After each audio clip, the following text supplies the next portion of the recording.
নমস্কার বন্ধুরা, সেদিনকে মা মেয়ে আমরা দুজনে রেডি হয়ে গেছিলাম স্নান করে।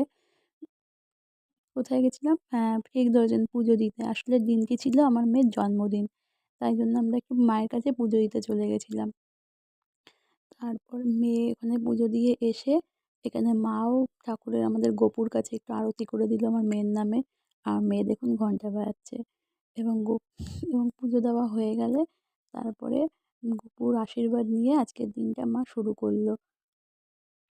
এরপরে মেয়ের পছন্দের সব খাবার রান্না করে আমি মেয়েকে সামনে দিলাম। হ্যাঁ, আর খাবারে ছিল পোলাও, পনির, চিকেন কষা, চাটনি, পাঁপড়, মিষ্টি আর ছিল গাজরের হালুয়া আর অনেক রকমের চকলেট। এগুলো ছিল আমার মেয়ের সব পছন্দের খাবার।